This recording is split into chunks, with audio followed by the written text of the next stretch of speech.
Eles eram os párias do mundo grego. Até que um homem elevou seu povo à condição de império. Alexander was one of history's great commanders. He was well aware that he lived in an age of innovation in Greek warfare. Alexandre o Grande empregou a mais nova tecnologia para conquistar civilizações, transformando as terras do Egito à Índia em um novo mundo grego. Greeks have conquered the known world, so they're exporting their way of life because they think it's the best way of life. It's the best way that any human can live. Mas não há reino sem um rei. E após a morte súbita e misteriosa de Alexandre, seu império desmoronou tão rápido quanto surgiu.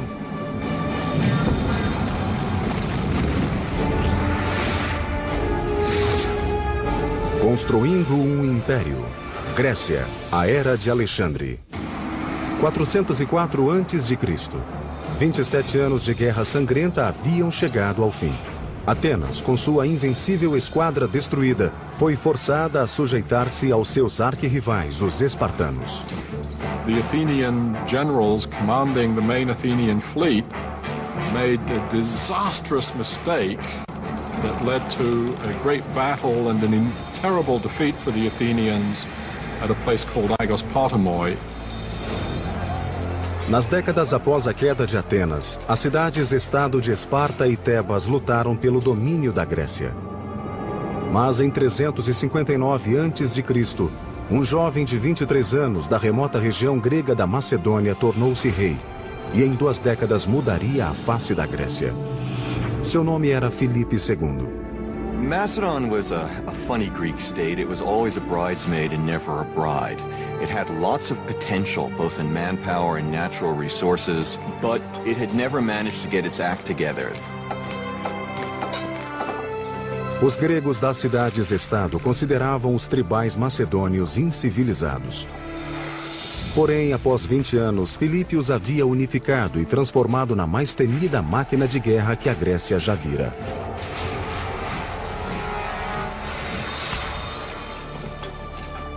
Filipe edificou a Macedônia em 2 frentes: diplomacia e força.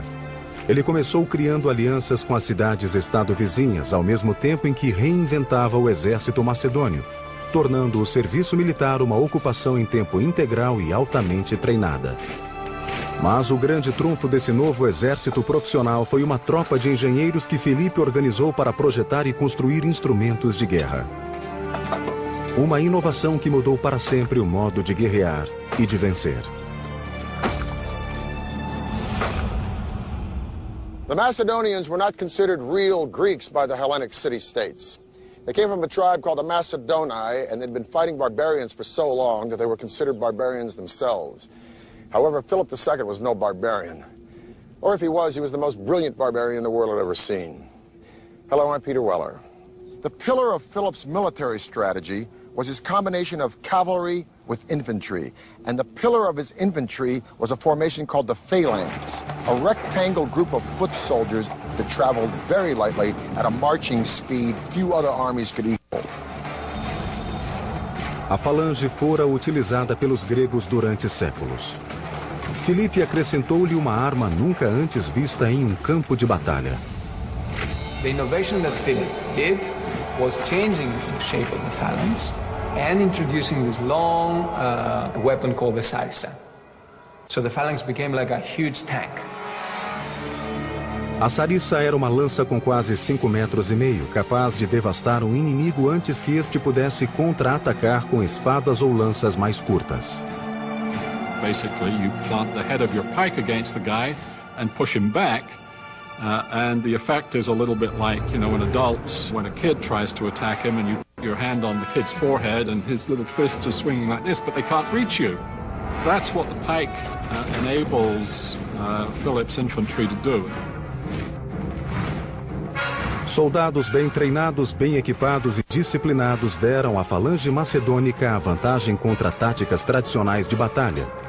Mas a tecnologia bélica é que tornaria o exército de Filipe invencível. For much of their military history, the Greeks were not particularly good at siegecraft. Beginning around 400 BC or shortly afterwards, the Greeks begin to take a quantum leap. Arco e flecha haviam sido uma arma de guerra durante milênios, mas a potência do arco era limitada à força do braço de um indivíduo. Uma das primeiras inovações dos antigos gregos em engenharia militar foi um arco capaz de utilizar a força de todo o corpo humano e não apenas do braço. The earliest weapons of siegecraft that the Greeks developed are essentially crossbows, and they're called belly shooters, gastrophetes. You had a much bigger thing that had a kind of U-shaped element at the end that you pressed against your abdomen, and then you drew back the bow with both hands, pressing it with your torso at the same time, so you could create a much greater force of tension. O gastrafetes foi uma evolução mortal do arco e flecha, mas para sobrepujar os exércitos do mundo, Filipe precisava de mais potência. In order to do even more damage, they need to come up with yet another generation of weapons. They need to invent what we might call the torsion catapult. The torsion catapult basically creates springs by twisting sinews, or in some cases horsehair, or in emergencies even human hair. You create thick ropes of them and then twist them together. Os engenheiros gregos projetaram um aparelho que funcionava como um gastrafetes montado sobre uma plataforma. Chamaram-no de oxibeles ou lança-dardos. Ao invés de usar o corpo para dar potência, o retesamento criado pelo oxibeles provinha de cordas torcidas até um ponto máximo de tensão.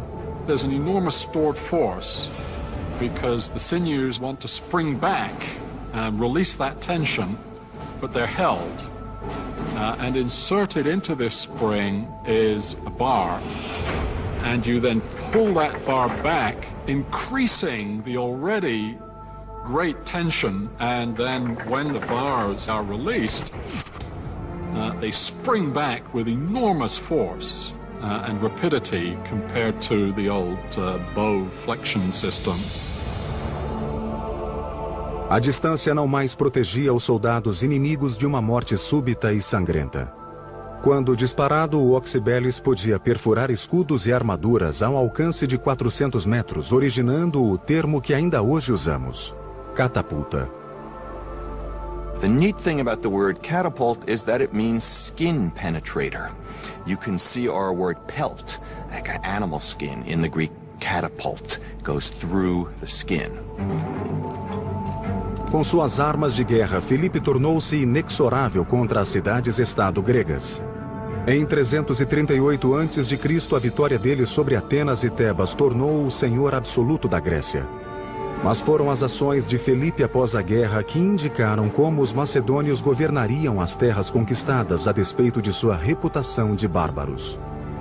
Philip and his son Alexander, who was only 18 years old, defeat a coalition of Thebans and Athenians at the Battle of Chaeronea in 338 BC. And then Philip does a remarkable thing. He lets all the Athenians go back home. Then he calls together a council at Corinth, invites all of the city-states. He's got to cloak his power in some sort of diplomacy. And he tells all the city-states, you can groove. It's all going to be the same as it was before. He could have scorched the earth, just like Genghis Khan a few centuries later, but he didn't. Why? We've got to remember that the Greeks thought of the Macedonians as no better than a bunch of thugs. And the Macedonians didn't care much for the Greeks either. But Philip had had his taste of the Hellenic ideal during his time at Thebes. And as a king, he invited Greek philosophers and teachers to come to Macedonia. His entire court spoke Athenian Greek. Philip didn't want to destroy Greece. He wanted to be Greece. He was like the nerd at the back of the class who wanted to join the frat party, become one of the cool guys, albeit a little bit tougher.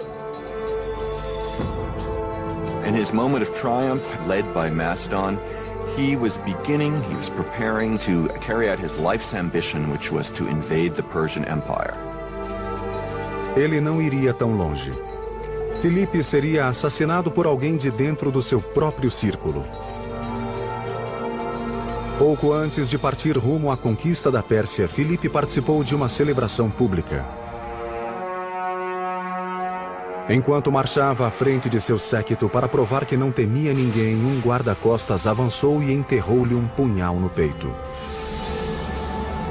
O homem que unificara a Grécia estava morto aos 46 anos. Was he a lone assassin, or was there a bigger plot? We can never know for sure because while the assassin was trying to escape, he was mowed down by Philip's guards. O sonho de Filipe de dominar o Império Persa não morreu com ele, antes fortaleceu-se com a ascensão de seu filho de 20 anos, chamado Alexandre. Alexandre viria a utilizar o exército, os engenheiros e a tecnologia de Filipe para realizar um projeto ainda mais ambicioso que o de seu pai: transformar o mundo em um mundo grego. Em apenas 20 anos, Filipe II transformara os macedônios em um poderoso exército e tornara-se governante supremo da Grécia. Mas o assassinato de Filipe em 336 a.C. ceifara sua ambição e autoproclamado destino: invadir a velha inimiga da Grécia, a Pérsia. Filipe havia conquistado a Grécia. Cabia agora ao seu filho conquistar o mundo. Este foi um homem que passou à posteridade como Alexandre o Grande. Alexander was one of history's great commanders. He was absolutely brilliant on the battlefield. True enough, he inherits a great military machine, but he has to get the credit for leading this machine at a very young age. Filipe havia deitado as fundações para a conquista. Agora, seu filho teria de concluir sua obra. Em 334 a.C., Alexandre liderou seu exército de mais de 35 mil soldados para combater o Império Persa. A Pérsia era uma gigantesca superpotência que dominava as terras do Oriente Médio e da Ásia Menor. Alexandre e seu exército invadiram o que é hoje a Turquia, fazendo incursões profundas em território persa. Mas os persas ainda tinham uma vantagem que Alexandre precisaria neutralizar se quisesse conquistar a velha inimiga da Grécia. Alexander's got a problem. He doesn't have a fleet. So what he needs to do is to find a way to neutralize the Persian fleet.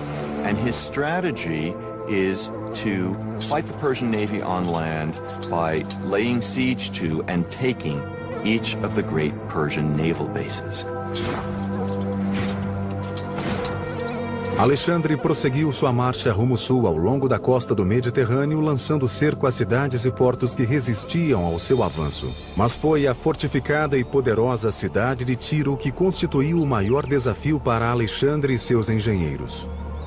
Tyre, in antiquity, was an island, a small offshore island. The city actually lay on an offshore island, and that made it relatively impregnable in the eyes of the Tyrians themselves, since they had a great fleet. All of that changed in the late 4th century. Inicialmente, Alexandre tentou a diplomacia. Enviou mensageiros à ilha exortando os líderes da cidade a aceitar um tratado de paz. A resposta foi curta e grossa. Os embaixadores foram mortos e seus cadáveres jogados de cima das muralhas ao mar. O risco era muito grande. Se Alexandre não conseguisse capturar a cidade, enviaria ao mundo a mensagem de que não era invencível. Com Tiro protegida pelo mar contra os exércitos dele, coube aos seus engenheiros trazer o campo de batalha à cidade, onde Alexandre poderia combater os tírios cara a cara. Tiro não mais seria uma ilha. What if the enemy refused to come out and fight you? Alexander realized that he could not allow his military operations to get bogged down in the face of fortifications, and that meant that he needed techniques and weaponry that could attack fortifications. With mammoth walls and a fortified harbor, and very little land around the walls, the city of Tyre was long thought to be impregnable. Thus, Alexander resolved to a very, very ambitious approach. He knew he couldn't take the city unless he did damage to the walls. So he had his engineers build a causeway, a bridge from the mainland to the island. causeway was about half-mile long, 200 feet wide, 20 feet high. When the causeway was within striking distance, Alexander unleashed a hail of terror on the city, and then he deployed the only weapon he knew would end the battle, a siege tower. As torres eram uma espécie de carro blindado com vários andares. Do lado de fora eram a prova de fogo graças a uma cobertura de couro cru sobre a estrutura de madeira. Do lado de dentro, uma escadaria central conduzia a uma série de plataformas, onde oxibeles e outras catapultas lançavam projéteis contra as muralhas. Na parte de baixo, a torre era usada como proteção para manejar um ariete. They'd literally wheel them up to the wall. The men inside would be protected, and they would be shooting arrows at the defenders on the wall and trying to cross over onto the wall and to kill the defenders. As torres de cerco de Alexandre golpearam as muralhas de Tiro durante dias. Quando uma brecha foi aberta na fortaleza, Alexandre desencadeou uma terrível represália contra a cidade que havia resistido a ele. The assault itself would really be a terrifying experience for everyone involved. The only way to signal would be through trumpets, so you have to imagine trumpets blaring, a tremendous noise of men attacking, flags blowing in the wind on the battlements of the city that was under attack. I think it would have been an extraordinary scene. Alexandre retomou sua jornada rumo sul através da Palestina. Cada vez mais confiante, ele agora voltou sua ambição para o maior império que o mundo já vira: Egito. Com suas torreantes pirâmides e tumbas colossais, o Egito era uma antiga cultura que Alexandre reverenciava. Contudo, havia outra razão mais prática para ele cobiçar o Egito. Era o celeiro do Mediterrâneo, cujos campos de trigo seriam inestimáveis para alimentar o império em expansão de Alexandre. Ao contrário de Tiro, conquistar o Egito não requereu matanças.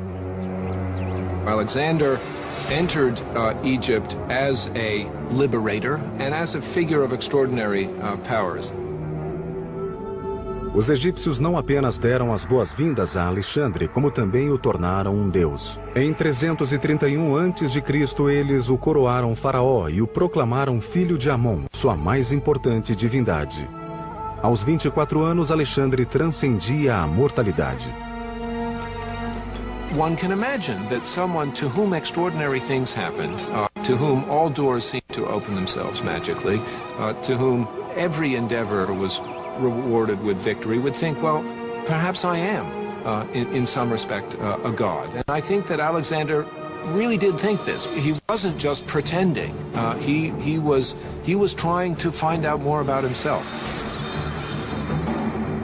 No fim do século IV a.C., cidades gregas floresciam no rastro do exército saqueador de Alexandre. Essas cidades serviram como centros de controle e administração, mas sobretudo como irradiadores da língua e da cultura gregas. O resultado seria um modelo de construção de cidade que se estenderia até as mais recônditas regiões do Império Alexandrino.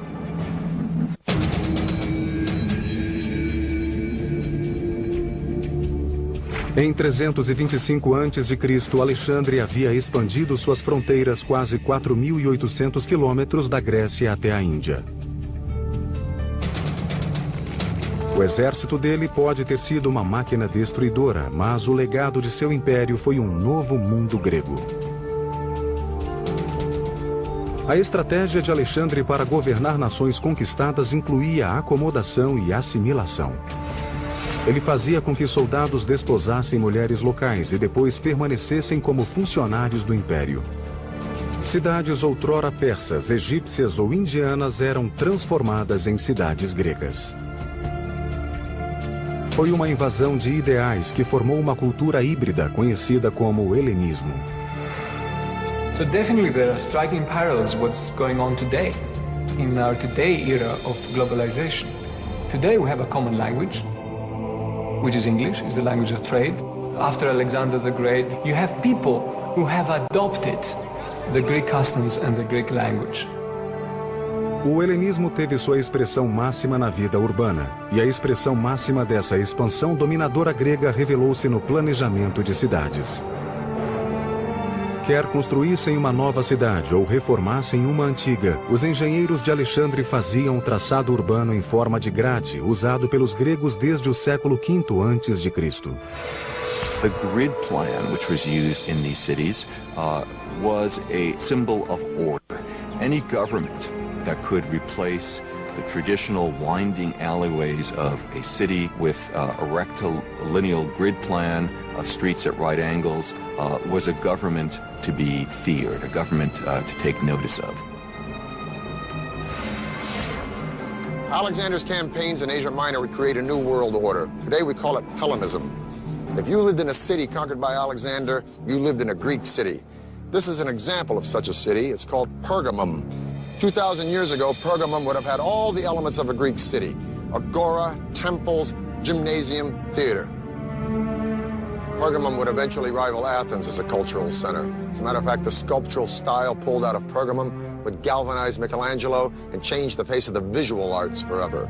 Pergamum was built on a series of slopes. It was engineered like this. It was dramatic, it was theatrical, and it was meant to be.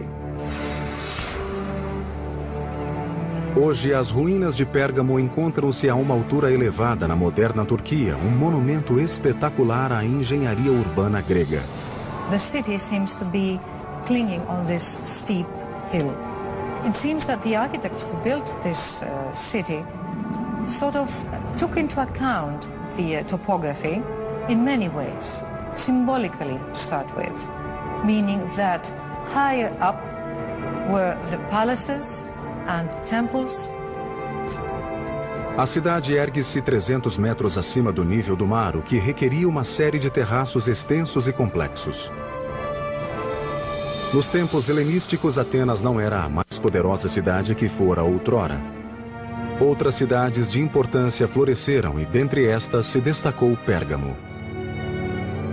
In some ways, it's an echo of the Acropolis of Athens, where the temples stand on a hill, a natural rock over the city, and no expense is spared in building splendid temples and splendid public buildings in Pergamon. And so Greek city planning begins earlier than Alexander, but it's taken to perfection in the Hellenistic period. And wherever you go, each of them has a recognizable institution. Each of them will have a Greek theater. Each of them will have Greek temples. Each of them will have a gymnasium. Each of them will have a agora, a marketplace come forum. O centro de uma cidade grega encontrava-se em seu mercado público chamado Ágora. Aqui os mercadores vendiam suas mercadorias e os cidadãos reuniam-se para discutir os assuntos políticos do dia. Adjacente à Ágora ficava a Stoa, uma estrutura simples equivalente a uma alameda coberta. A Stoa consistia em uma colunata de um lado e uma parede do outro lado, um abrigo que, mesmo aberto, protegia contra os elementos. O Ágora e a Stoa eram o coração econômico, público e político da cidade helenística, mas sua alma cultural jazia em outra maravilha da engenharia, a mais importante nas cidades helenísticas: o teatro. The theater is basically an Athenian invention. Drama is, above all, democratic. It develops in Athens concomitantly with the Athenian democracy. Theater was an essential and very important aspect of the Greek outlook to the world, how they thought of themselves and how they thought of the world. And I think to many people's opinion is one of the great legacies that the ancient Greek civilization has bestowed upon us today. Teatros na Grécia Antiga não eram apenas fóruns para comentários sociais. Eles inspiraram os romanos na edificação de coliseus e estabeleceram o padrão para a construção de estádios nos 2000 anos seguintes. Separate your men by tribe, by clan, such that clan may bear aid to clan and tribe to tribe. Thus spake Nestor to Agamemnon in the Iliad. And those words might have been said here, Because one of the great gifts of Greek culture to the world is theater and music. This is a Greek theater at Pergamum. It is the steepest of its kind. Now, a Broadway theater, and I've played in a few, holds between 800 or 900 people and maybe 2,000 if it's a musical house. This theater holds thousands and thousands and thousands of spectators. So how in the heck can an actor stand on that stage and project his voice such as that the spectator in the very last row at the back of this theater can hear what he's saying? Well, the answer is sort of an engineering feat. The theater, first of all, is dug out of the side of a mountain, and it doesn't need a very big substructure because the side of the mountain provides the support for these stone benches. Second of all, the theater is in a semicircle, and the semicircle gives way to an amazing sense of acoustics. You can stand on that stage and you can almost whisper, and someone in the very back row would hear you as if you were speaking right into his ear because the sound would bounce off the back wall. Third thing is that the actors wore masks. And these masks not only function as character, but they also function as sort of a megaphone through the lips. So these three elements combined, this theater would be a fantastic place to come and hear the Agamemnon performed by Aeschylus. I think undoubtedly the best preserved ancient Greek theater, the theater at Epidauros in the Argolid Peninsula in the Peloponnesus. Os teatros gregos eram divididos em três partes básicas. O teatron, ou área de vista, onde a audiência se sentava. A orquestra, ou área dançante, onde ocorria a maior parte da ação. E o skene, construção de madeira posta de trás da orquestra. O skene, com seu teto chato, era usado para camarins, pano de fundo e às vezes como cenário. O Teatro de Epidauro tem 55 filas de assentos e é dividido em 3 seções. Escadarias dividem as seções de assentos em fatias separadas. Ao todo, estima-se que este gigantesco teatro tenha capacidade para 12 a 14 mil pessoas. Mas é a engenharia acústica que torna o Teatro de Epidauro espetacular. If you're sitting up in the top row, you're a long way away from the stage. And the person who's down in the orchestra or on the stage looks quite tiny, and yet you can have a conversation with that person with only a slight elevation of your voice.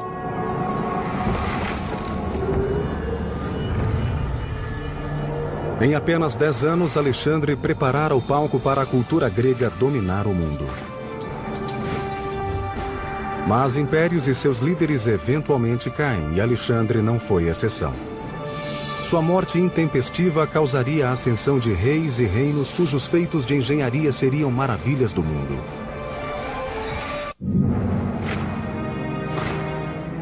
Em 323 a.C., Alexandre havia lavrado um império que se estendia da Grécia a oeste, passando pelo Egito até a Índia a leste. Suas conquistas dependiam do uso de tecnologia avançada por parte de seu exército, mas também do lendário talento de Alexandre para assegurar a lealdade de milhares de homens. Porém, após 13 anos e milhares de quilômetros de batalha permanente, essa lealdade foi levada até o limite. His troops, their loyalty finally was used up. They rebelled against him, they refused to go further, and he had to turn around.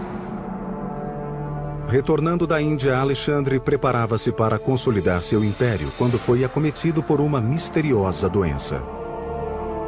No one knows exactly what it was that killed him, whether it was an infection, whether it was the result of a very hard life as a soldier in which he was wounded in battle, these extraordinary travels in which he, according to legend, subjected himself to the same hardships as his soldiers. One of the stories is that he essentially drank himself to death. There was always intrigue at the Macedonian court. Alexander's father had been assassinated. Is it possible that he was poisoned in some way? Those are questions we can't answer. Em 10 de junho de 323 a.C., a um mês de completar 33 anos, o homem mais poderoso da Terra morreu. A ascensão meteórica do seu império seria comparável à sua sangrenta fragmentação. Seguiu-se uma disputa de poder entre os comandantes regionais para preencher o vazio deixado pela morte de Alexandre.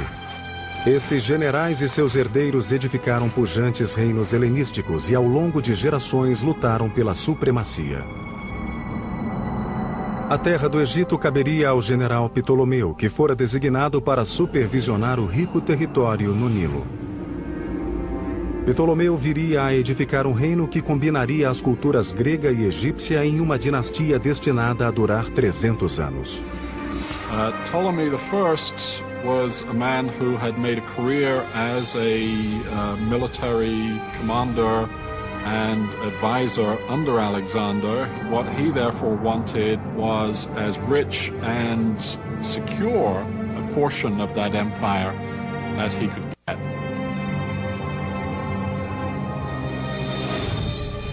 O Egito era a joia da coroa do Mediterrâneo. Seu superávit de grãos tornaria Ptolomeu o governante do celeiro do mundo antigo. O plano de Ptolomeu era assegurar sua legitimidade tanto como rei do Egito quanto como verdadeiro sucessor de Alexandre. Segundo a tradição macedônica, aquele que sepultasse o corpo do rei garantia o direito ao trono.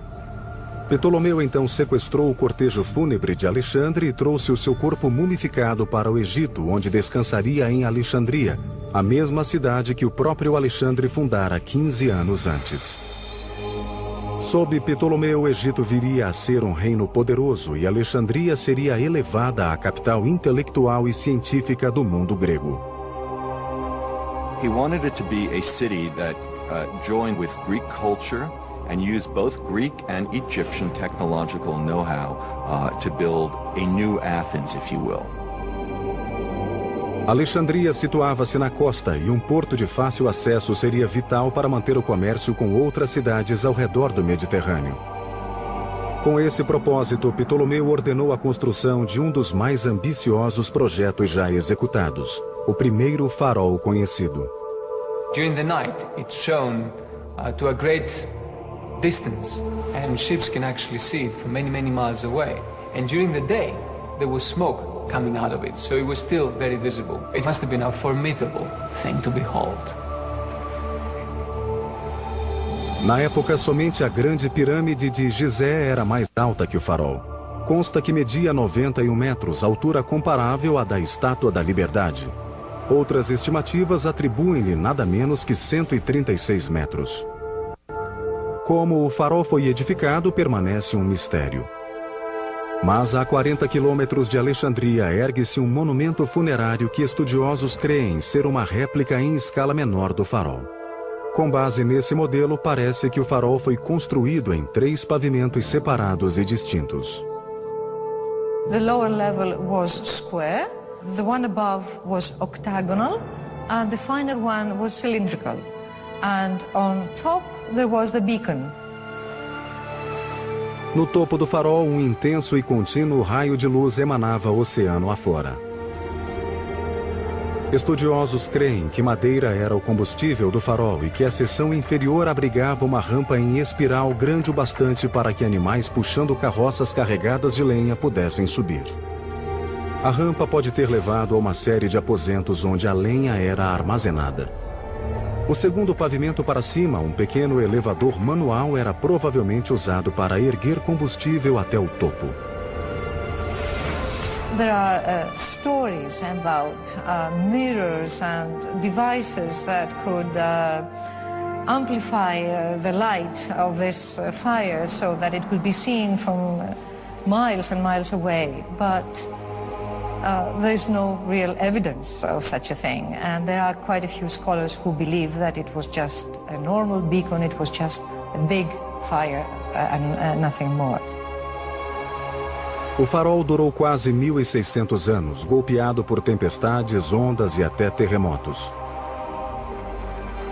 Até que em 1300 depois de Cristo, tremores intensos derrubaram para sempre essa maravilha do mundo. Por cerca de 700 anos, o farol jazeu sepulto sob as águas do Mediterrâneo. Até que em 1994, uma equipe de mergulhadores e arqueólogos descobriu imensas pedras na enseada de Alexandria, revelando as fundações de uma das mais luminosas edificações da história. Jean-Yves Empereur, a well-known French archaeologist, started a very, very important series of underwater research. He is finding architectural members of the pharaohs, so there might come a day when it may even be restored. Sob as ondas, arqueólogos registraram pedras com mais de 70 toneladas de peso, inclusive uma que acreditam ter sido o lintel do colossal vão da porta do farol. Mas o farol não seria a única maravilha arquitetônica de Alexandria. À medida que o farol erguia-se acima da linha do horizonte, Ptolomeu iniciou outro projeto que trouxe as melhores mentes do mundo à sua cidade cosmopolita. Era a grande biblioteca de Alexandria, que alegava possuir mais de 200 mil livros dedicados à cultura e ao conhecimento. Aqui que um engenheiro utilizou energia a vapor 1.700 anos antes que o mundo sequer imaginasse uma locomotiva. Após a morte de Alexandre e a fragmentação de seu império, um de seus generais que passara a vida conquistando civilizações queria agora criar uma. A infusão de cultura grega na riqueza egípcia deitaria as fundações para um novo tipo de cidade, destinada a se tornar a maior e mais cosmopolita do mundo antigo. Alexandria. It's the city of the world. And as such, the kings, the Ptolemaic kings of the new kingdom of Egypt, created something that is completely new in the known world. Os torreantes fogos do farol de Alexandria guiavam os navios rumo ao porto. Mas foi outra visão de Ptolomeu que se tornou um farol para as grandes mentes do planeta. A Biblioteca e o Museu de Alexandria. But that does not mean it was for exhibiting something. A museum at that time meant something like a research center. It's a think tank, perhaps the world's first great think tank. And Ptolemy buys great scholars and writers from around the Greek world. And the library is the greatest repository of books in the Greek world. It had a mythical amount of scrolls, some say 200,000, some say 700,000. Foi no museu e na biblioteca onde, pela primeira vez na história humana, o conhecimento tornou-se um artigo a ser acumulado e compartilhado. Na verdade, algumas descobertas científicas feitas em Alexandria 200 anos antes de Cristo só seriam aceitas 1.800 anos mais tarde. Pupilos aprendiam que a Terra era redonda e um dos grandes astrônomos, Eratóstenes, calculou a circunferência da Terra e errou por menos de 1%. So it's perhaps a very interesting story that the Ptolemaic kings, whenever a ship will come into Alexandria, the first thing that the captain had to do is had to declare if he had any papyri, any works of philosophers or science on board. They were taken to the library to be copied, but usually they gave the captain back a copy and not the original. Embora Ptolomeu fosse um grego macedônio, o segredo do sucesso de sua dinastia no Egito foi sua assimilação da cultura egípcia. A própria família de Ptolomeu não hesitou em adotar costumes egípcios.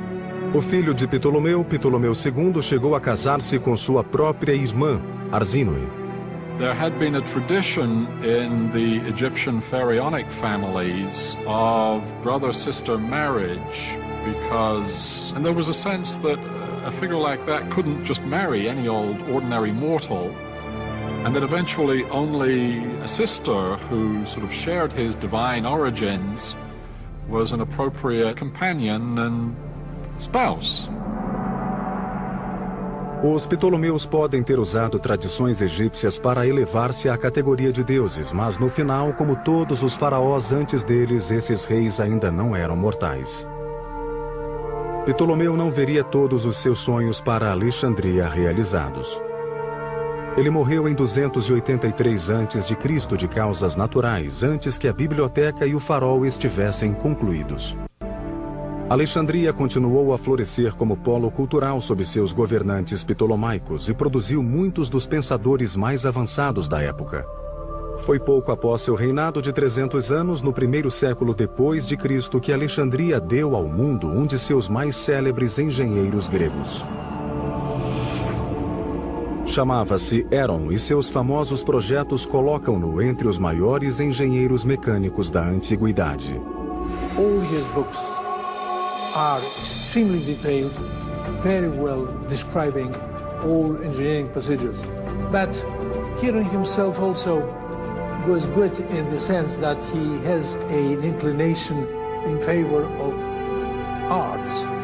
We must remember that in ancient Greek, the word art was meaning also technology.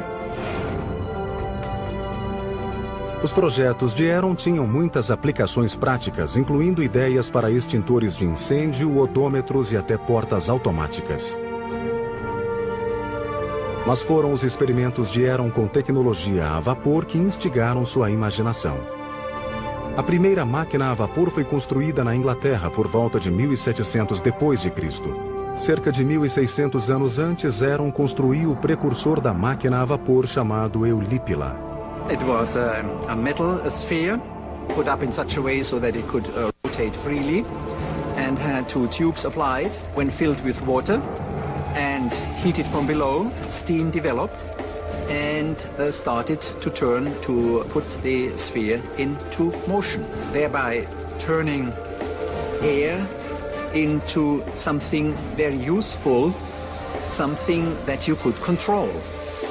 We maintain that under other historical circumstances, this industrial revolution could possibly have taken place in Alexandria after a couple of centuries. The essence was there. The interesting thing about the steam engine of Hero is that the guy discovered steam power. Okay, so the question beckons, how comes they didn't use steam power? How comes they didn't make steam engines like the English did a few centuries later?